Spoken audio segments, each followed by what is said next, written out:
My life with Mike had always been stable, almost to the point of monotony. We lived in the suburbs, where mornings began with the aroma of freshly brewed coffee, and evenings ended with watching the same TV shows.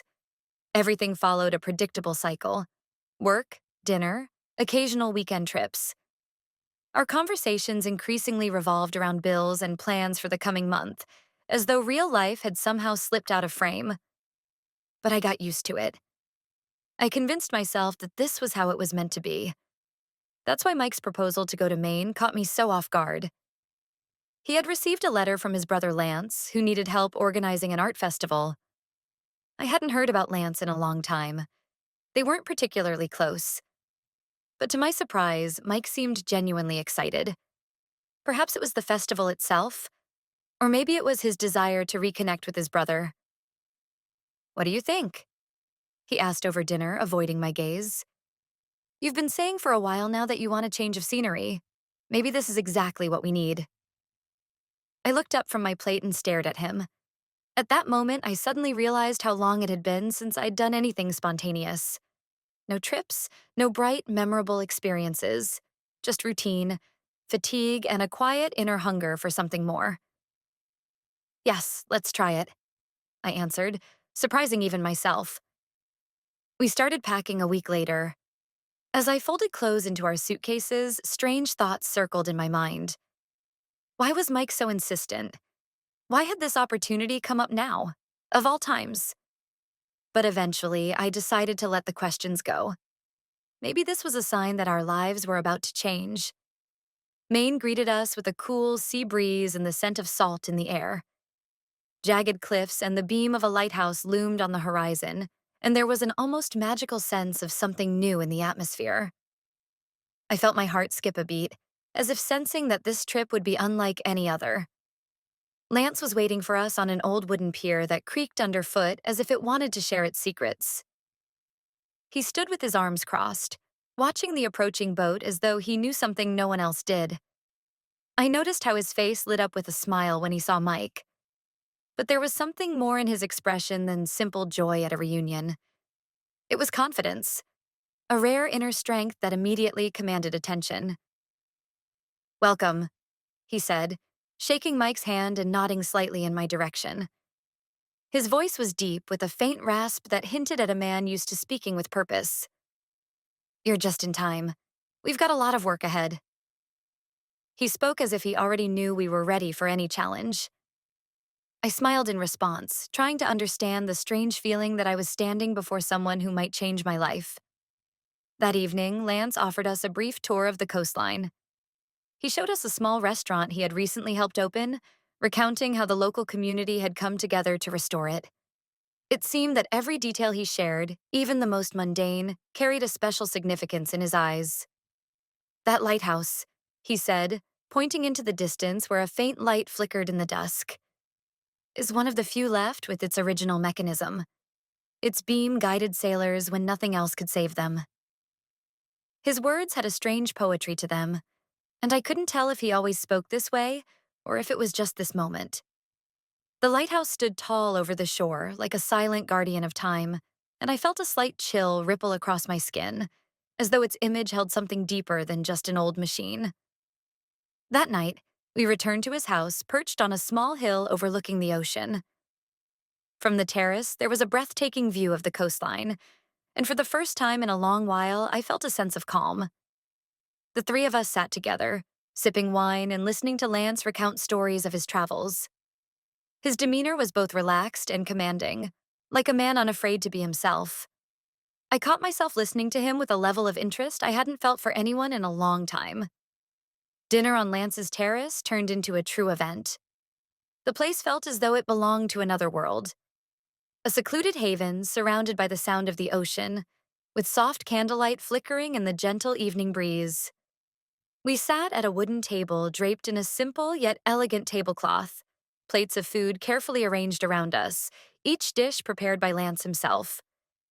There was something incredibly warm about the evening, as though we weren't just sharing a meal but becoming part of something greater. Lance served each dish with a pride that made it seem as if every bite held a story. "The fish, straight from the ocean this morning," he said as he poured wine into our glasses. His voice was calm, yet filled with a sincerity that commanded attention. Mike seemed relaxed, enjoying the evening while I sat across from Lance, catching myself watching him longer than I probably should. After a few glasses of wine, Lance began sharing stories from his travels, his words painting vivid pictures in the air. He talked about a trip to Italy, where he studied winemaking and architecture as if the two were inseparable. His eyes lit up as he described quaint villages, street musicians, and ancient stone bridges reflecting the light of the setting sun. You know, there are places that change how you see life forever, he said, gazing into his glass. Tuscany is one of those places. It's not just the landscapes. It's the atmosphere. Every stone, every vine there breathes history. I listened, captivated.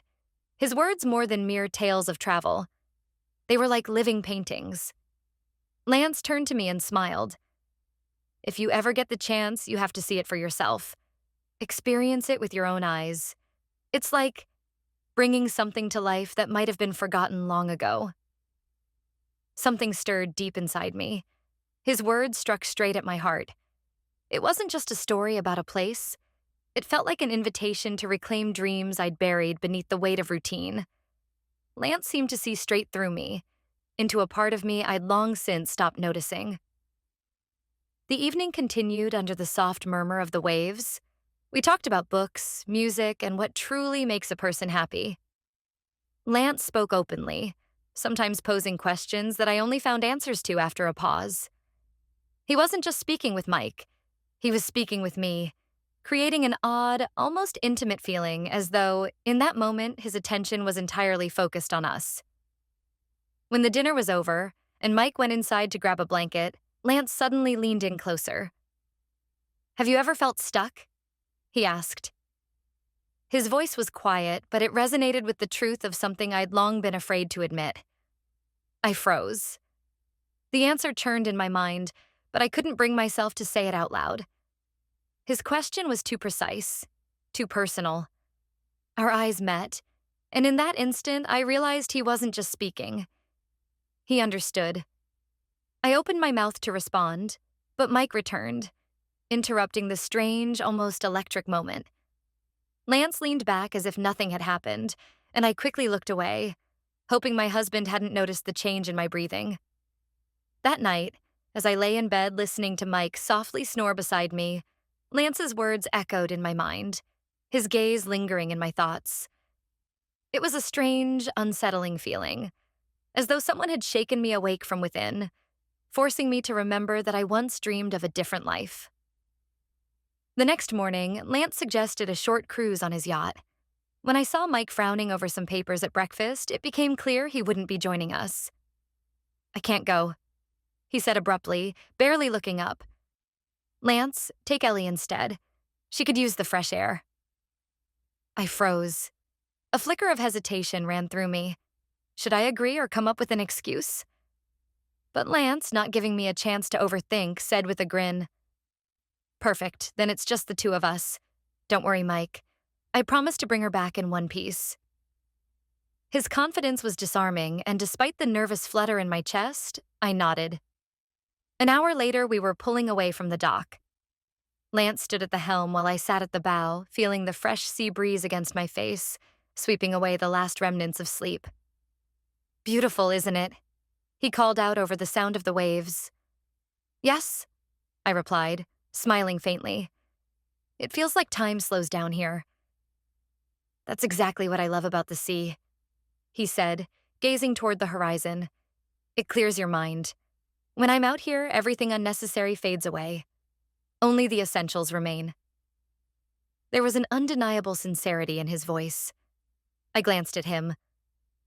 Lance exuded an effortless ease, yet there was an unmistakable strength in his demeanor, a quiet confidence that came from someone who had found their place in the world.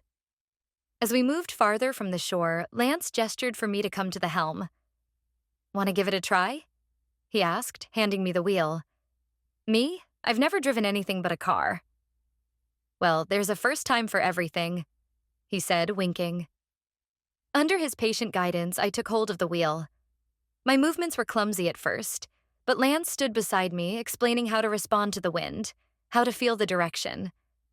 At one point, I caught his gaze, warm and encouraging, and something inside me shifted. "See?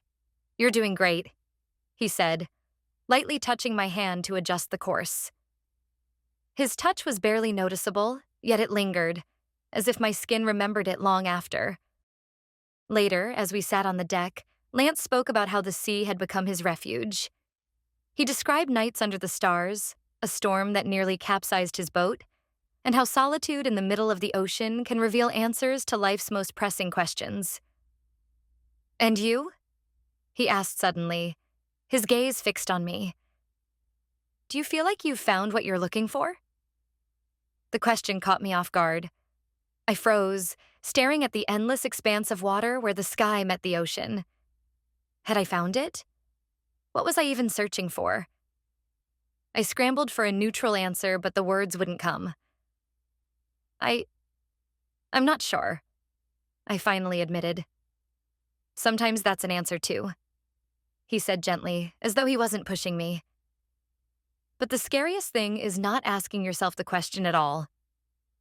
We kept talking, and I realized, to my own surprise, that I was opening up to him in ways I hadn't with Mike. I spoke about dreams I'd abandoned, books I wanted to write, and emotions I thought had vanished with my youth.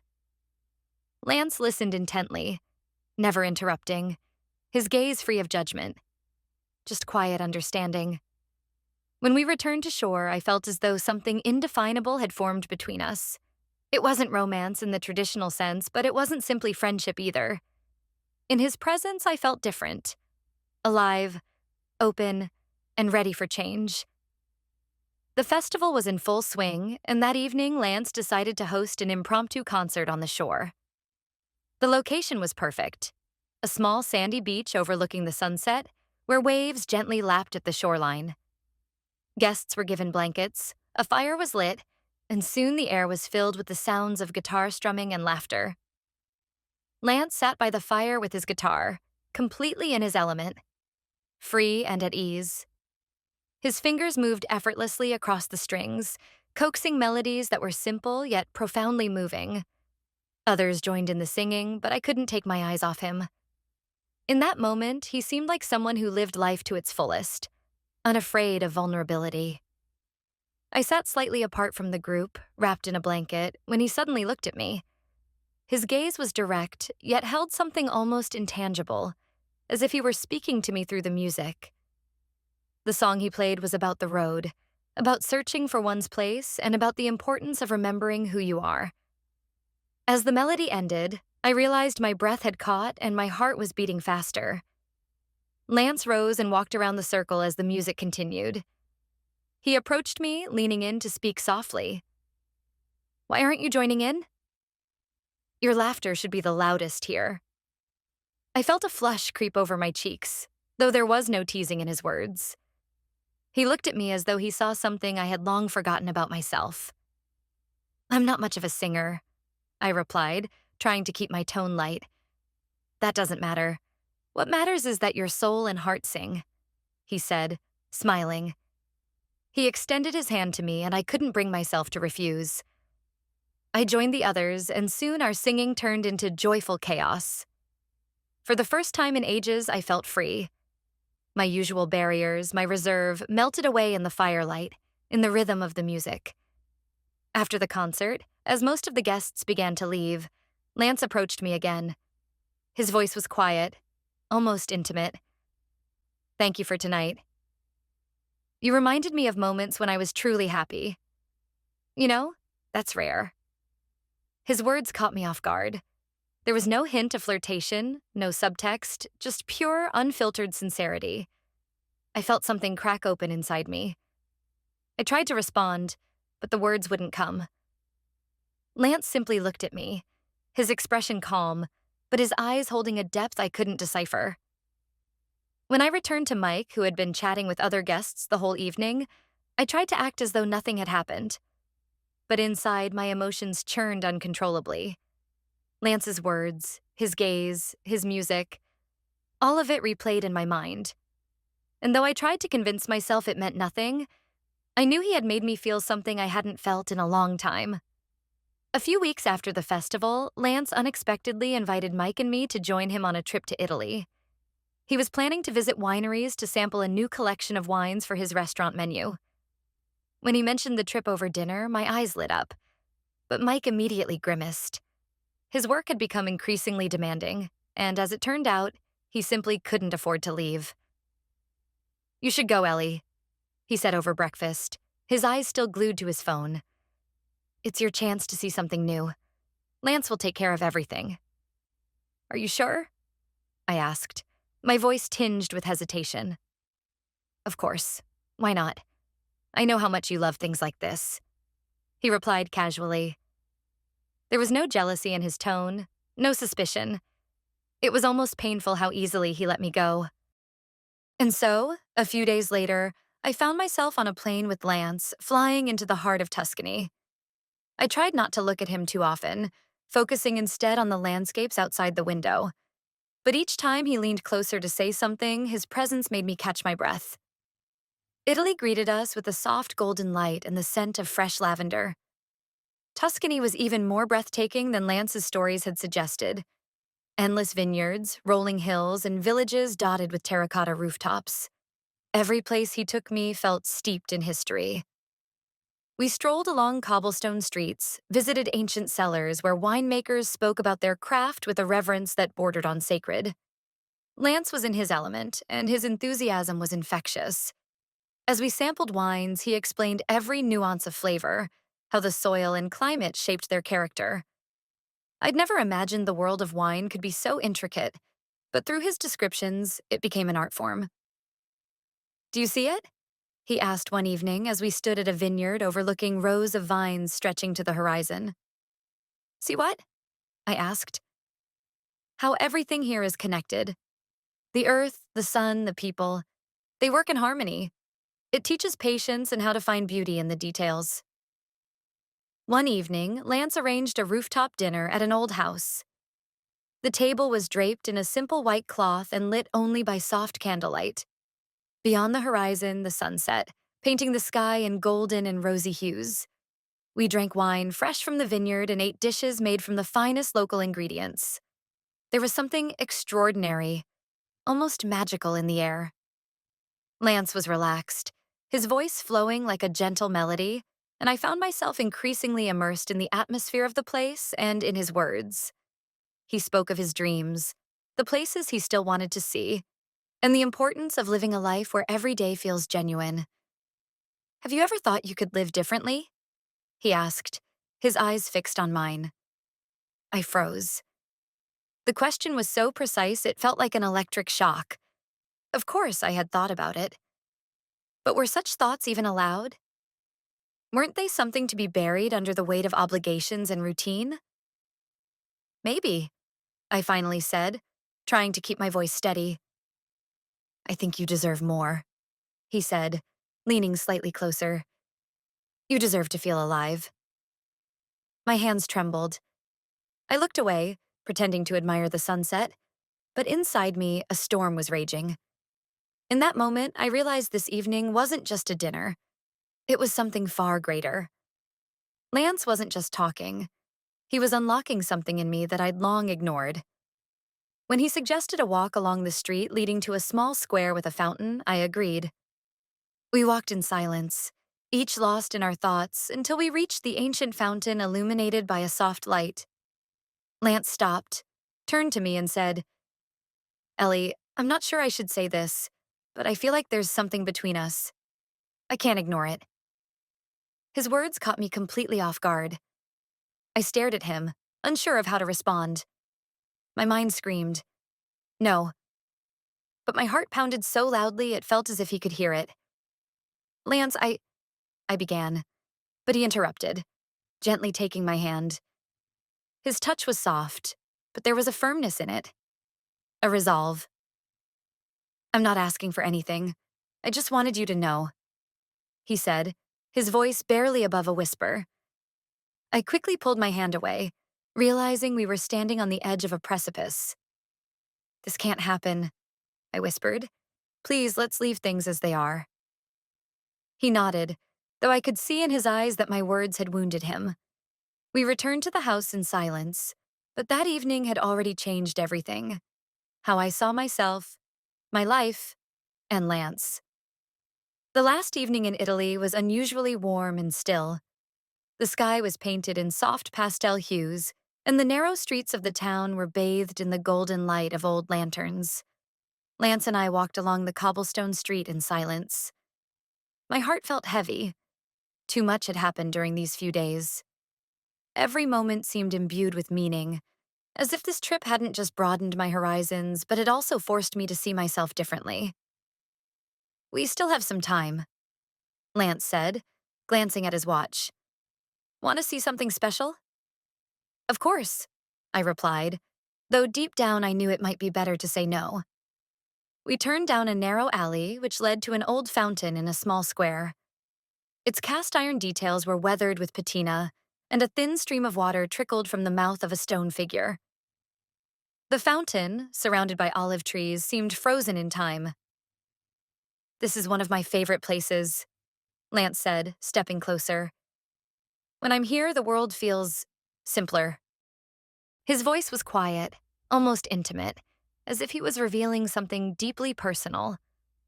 I reached out hesitantly to touch the cool edge of the fountain, avoiding his gaze. Something inside me felt like it was breaking free, but I was terrified of what might happen. Do you think we can choose where to be happy? He suddenly asked. I don't know, I replied, my words feeling hollow. Maybe happiness comes when we stop looking for it. Lance took a step closer to me. I thought I knew how things worked, but you've changed that. You make me feel something I thought was impossible. I froze, afraid to move. His voice, his words, his closeness, it all left me reeling. My heart pounded so hard I was sure the world could hear it. Lance, please don't, I began, but he interrupted me. No, let me say this. I know it's wrong. I know we might never see each other again, but I can't leave without telling you. There's something between us, Ellie. You feel it too, or you wouldn't look at me the way you do. His words struck me like lightning. I dropped my gaze, hoping it would stop him, but instead he gently took my hand. His touch was soft, yet carried a strength I couldn't ignore. You deserve to be happy. Truly happy. Not just to live the way you think you should, he continued. I want you to know that. The world around us seemed to pause. In that moment, it was just him, me, and the soft sound of the water. I lifted my eyes and saw something in his gaze that made my heart tremble. Lance, I can't, I whispered, finally pulling my hand away. This has gone too far. We shouldn't. He nodded, though I could see the pain in his expression. But he didn't argue or try to convince me otherwise. Instead, he stepped back, giving me space. You're right, he said after a long pause. I'm sorry. I shouldn't have said anything. We stood silently by the fountain for a few more moments as I gathered my thoughts. This was a moment where I needed to make a decision that could change everything. But I wasn't ready. We should go, I said finally, turning away and heading back. We walked side by side through the darkened streets, but something irreversible now lingered between us. Lance's words had left a mark that I couldn't erase. That night was a turning point. It forced me to confront everything I had been burying deep inside. Too many emotions, too many questions. And I knew one thing for certain. Returning home would never be the same. Italy was behind me, yet its traces lingered. Tuscany, with its vineyards and sunsets, was more than just a beautiful place. It had become the stage for changes I couldn't ignore. However, returning home to Maine brought an odd sense of relief. The familiar smells of sea breeze and salty air felt like an anchor, reminding me of where my reality lay. Mike greeted me at the house, immersed in his own world. He was glad I was back, but his demeanor lacked warmth. I tried to convince myself that this was normal, that this was how we had always been. He gave me a fleeting hug, asked about the trip, and immediately turned his attention to a phone call. I realized he hadn't noticed the turmoil I carried inside. But Lance did. The next day, he arrived to pick us up for a final meeting with the festival organizers. I tried to maintain composure, acting as though nothing had happened. But the moment we were alone, he went straight to the point. "Are you okay?" he asked, his gaze piercing, as if studying every breath I took. "Yes, I'm fine," I answered too quickly, averting my eyes. "Ellie?" His voice softened, but that only made it heavier. "I can tell you're avoiding me. You know that won't solve anything, right?"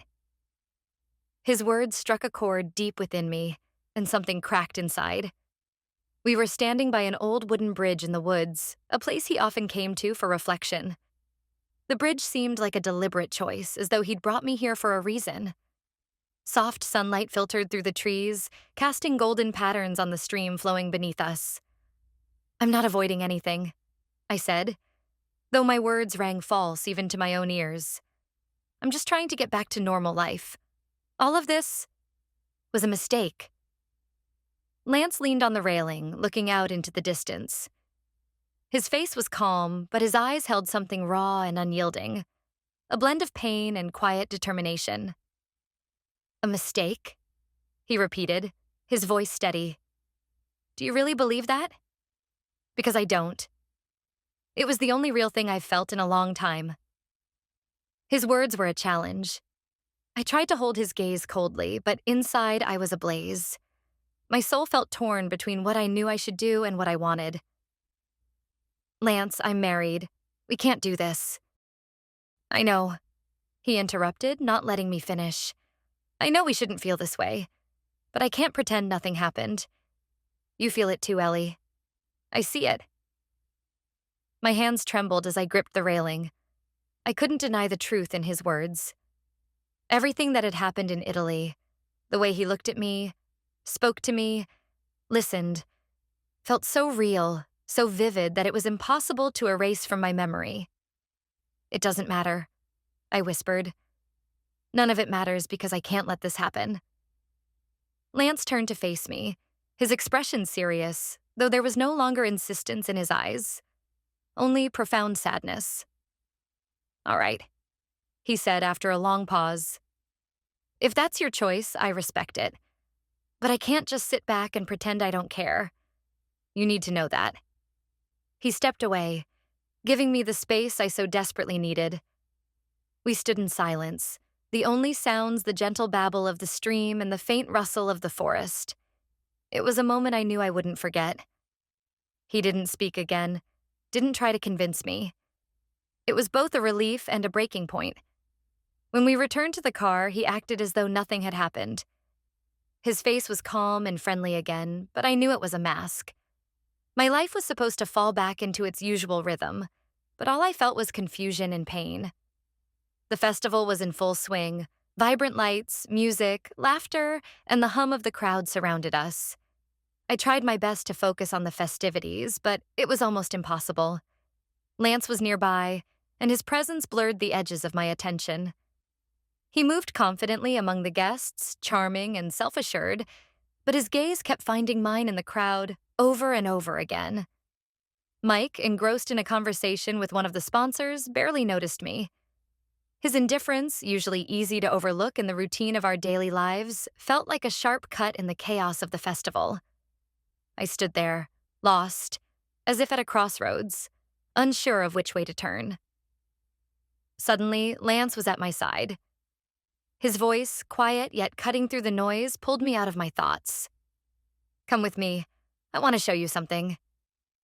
"Lance, don't," I began, but he was already gently taking my hand, guiding me through the crowd. We navigated the bustling throng until he opened a door that led into the wine cellar. The space was dimly lit and quiet, the sounds of the festival muffled by thick stone walls. "What do you want to show me?" I asked, trying to keep my voice steady. He stepped closer, so close that I could hear his breathing. His voice, low and husky, was barely above a whisper.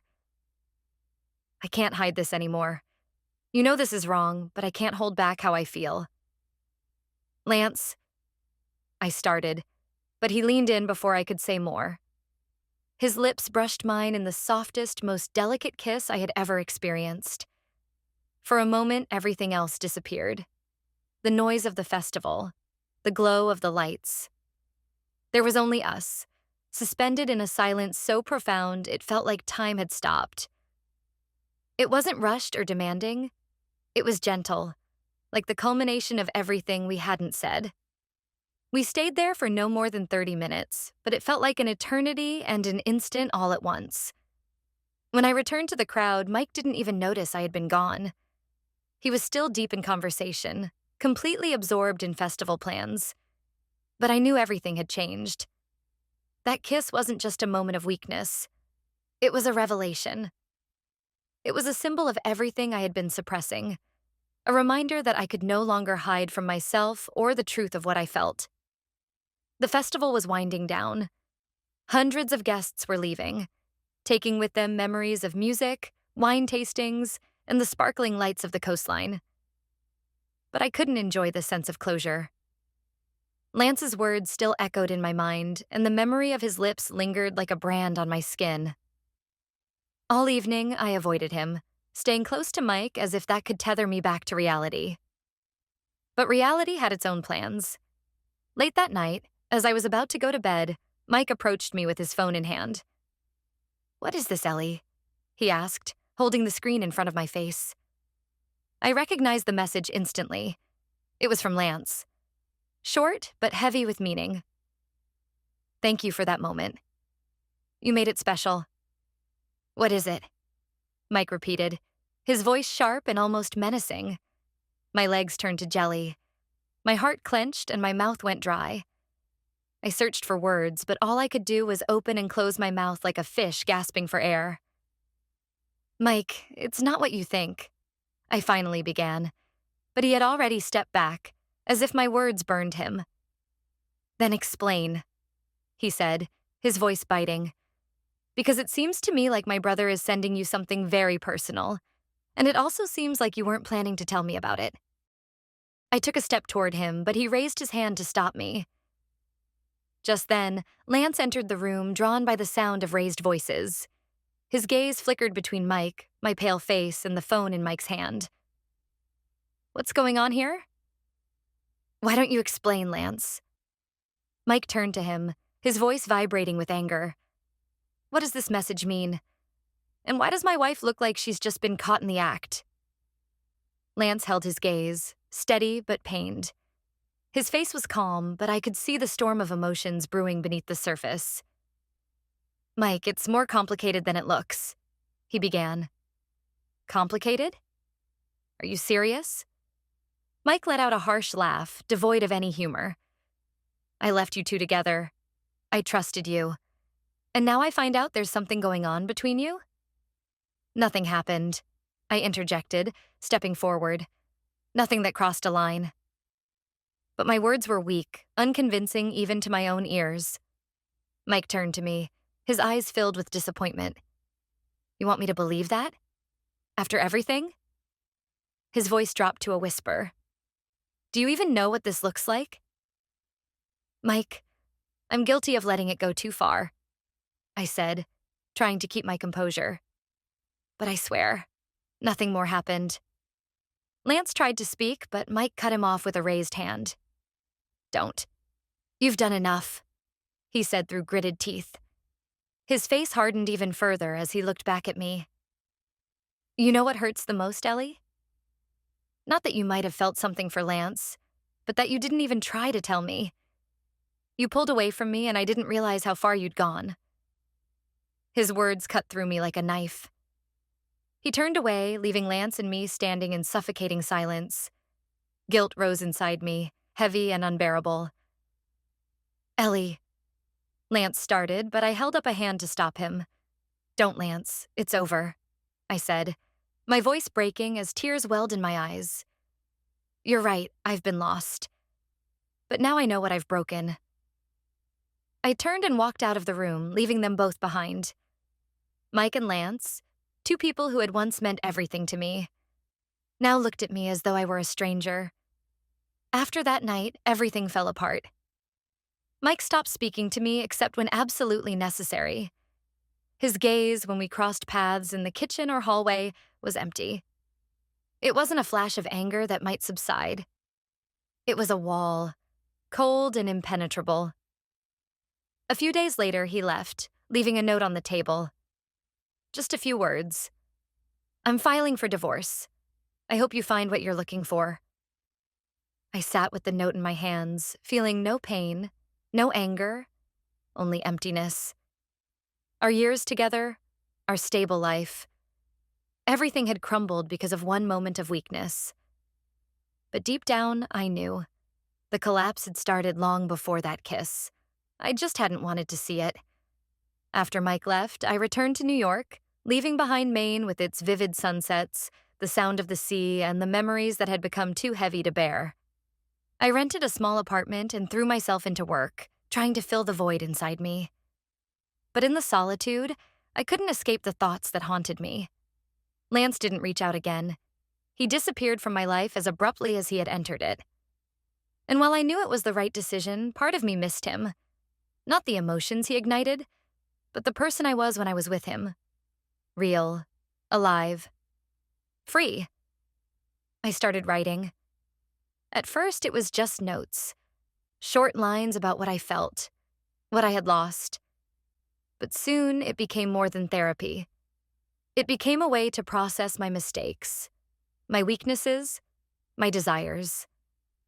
At some point, I realized that Italy hadn't changed me because of Lance, but because it forced me to see the life I had been living. I had forgotten what it was like to dream, to want something more than just comfort and stability. But the realization had come too late. One day, I finished writing the story and set it aside. It was my confession, a reminder that the choices we make always have consequences. I came to understand that life isn't a perfect line. It's a series of mistakes and attempts to correct them. With time, the pain faded. I learned to forgive myself for what had happened. I didn't excuse my actions, but I came to understand them. And while memories of Mike and Lance still stirred a bittersweet sadness, I finally felt like I could start over. This story became more than a lesson. It became a warning. Sometimes it seems like one spark can light up your life, but if it isn't grounded in truth, it only leaves burns. Now I know. True freedom begins with being honest with yourself. Only then can you build something real.